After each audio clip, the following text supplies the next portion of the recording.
ஆதியாகமம் 18ஆம் அதிகாரம்.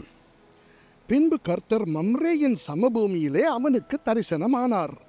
அவன் பகலின் உஷ்ண வேளையில் கூடார வாசலிலே உட்கார்ந்திருந்து தன் கண்களை ஏறெடுத்து பார்க்கும்போது, இதோ 3 புருஷர் அவனுக்கு எதிரே நின்றார்கள். அவர்களை கண்டவுடனே அவன் கூடார வாசலில் இருந்து அவர்களுக்கு எதிர்கொண்டு ஓடி தரை மட்டும் குனிந்து, ஆண்டவரே, உம்முடைய கண்களில் எனக்கு கிருபை கிடைத்ததானால் நீர் உமது அடியேனை விட்டு கடந்து போக வேண்டாம், கொஞ்சம் தண்ணீர் கொண்டு வரட்டும், உங்கள் கால்களை கழுவி மரத்தடியில் சாய்ந்து கொண்டிருங்கள், நீங்கள் உங்கள் இருதயங்களை திடப்படுத்த கொஞ்சம் அப்பம் கொண்டு வருகிறேன், அப்புறம் நீங்கள் உங்கள் வழியே போகலாம், இதற்காகவே அடியேன் இடம் வரைக்கும் வந்தீர்கள் என்றான். அதற்கு அவர்கள், நீ சொன்னபடி செய் என்றார்கள். அப்பொழுது ஆபிரகாம் தீவிரமாய் கூடாரத்தில் சாராள் இடத்துக்கு போய், நீ சீக்கிரமாய் 3 படி மெல்லிய மாவு எடுத்து பிசைந்து அப்பம் சுடு என்றான். ஆபிரகாம் மாட்டு மந்தைக்கு ஓடி ஒரு நல்ல இளங்கன்றை பிடித்து வேலைக்காரன் கையிலே கொடுத்தான். அவன் அதை சீக்கிரத்தில் சமைத்தான். ஆபிரகாம் வெண்ணெயையும் பாலையையும் சமைப்பித்த கன்றையும் எடுத்து வந்து அவர்கள் முன்பாக வைத்து அவர்கள் அருகே மரத்தடியில் நின்று கொண்டிருந்தான். அவர்கள் புசித்தார்கள். அவர்கள் அவனை நோக்கி, உன் மனைவி சாராள் எங்கே என்றார்கள். அதோ கூடாரத்தில் இருக்கிறாள் என்றான். அப்பொழுது அவர், ஒரு உட்பவ கால திட்டத்தில் நிச்சயமாய் உன்னிடத்துக்கு திரும்ப வருவேன், அப்பொழுது உன் மனைவியாகிய சாராளுக்கு ஒரு குமாரன் இருப்பான் என்றார். சாராள் அவருக்கு பின்புறமாய் கூடார வாசலில் இதை கேட்டுக்கொண்டிருந்தாள். ஆபிரகாமும் சாராளும் வயது சென்று முதிர்ந்தவர்களாயிருந்தார்கள். ஸ்திரீகளுக்குள்ள வழிபாடு சாராளுக்கு நின்று போயிற்று.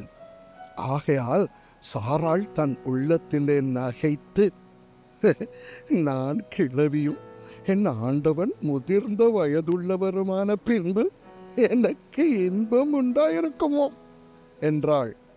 அப்பொழுது கர்த்தர் ஆபிரகாமை நோக்கி, சாராள் நகைத்து, நான் கிழவியாயிருக்க பிள்ளை பெறுவது மெய்யோ என்று சொல்வானேன்?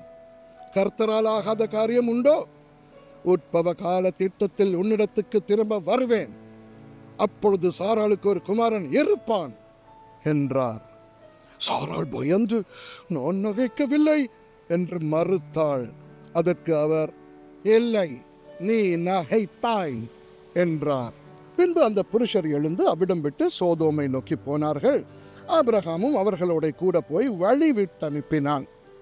அப்பொழுது கர்த்தர், ஆபிரகாம் பெரிய பலத்த ஜாதி ஆவதினாலும் அவனுக்குள் பூமியில் உள்ள சகல ஜாதிகளும் ஆசீர்வதிக்கப்படுவதினாலும் நான் செய்ய போகிறதை ஆபிரகாமுக்கு மறைப்பேனோ? கர்த்தர் ஆபிரகாமுக்கு சொன்னதை நிறைவேற்றும்படியாய் அவன் தன் பிள்ளைகளுக்கும் தனக்கு பின்வரும் தன் வீட்டாருக்கும் நீங்கள் நீதியையும் நியாயத்தையும் செய்து கர்த்தருடைய வழியை காத்து நடவுங்கள் என்று கட்டளையிடுவான் என்பதை அறிந்திருக்கிறேன் என்றார்.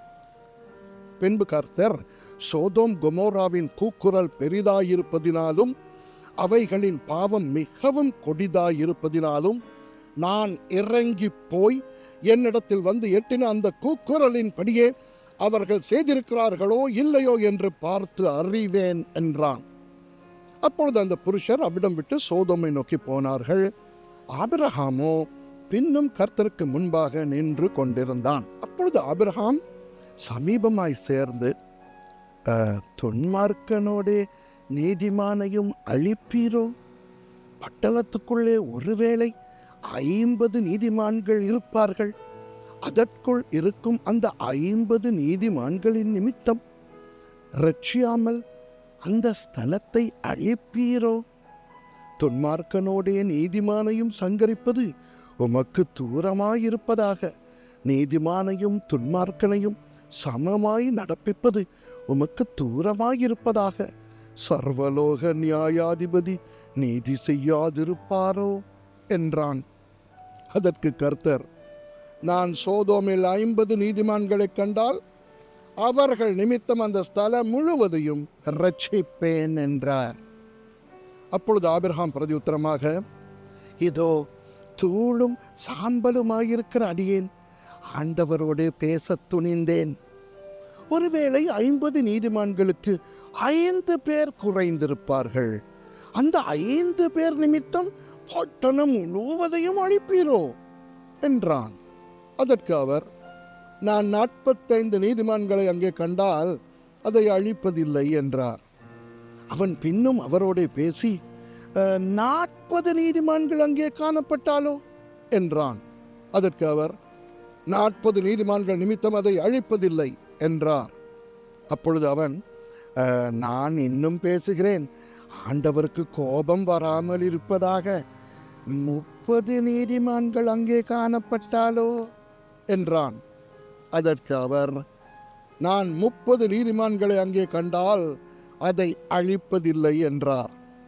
அப்பொழுது அவன், இதோ ஆண்டவரோடு பேச துணிந்தேன், 20 நீதிமான்கள் அங்கே காணப்பட்டாலோ என்றான். அதற்கு அவர், 20 நீதிமான்கள் நிமித்தம் அதை அழிப்பதில்லை என்றார். அப்பொழுது அவன், ஆண்டவருக்கு கோபம் வராதிருப்பதாக நான் இன்னும் இந்த ஒரு விஷயம் மாத்திரம் பேசுகிறேன், 10 நீதிமான்கள் அங்கே காணப்பட்டாலோ என்றான். அதற்கு அவர், 10 நீதிமான்கள் நிமித்தம் அதை அழிப்பதில்லை என்றார். கர்த்தர் ஆபிரகாமோடே பேசி முடிந்த பின்பு போய்விட்டார். ஆபிரகாமும் தன்னுடைய இடத்துக்கு திரும்பினான். ஆமேன்.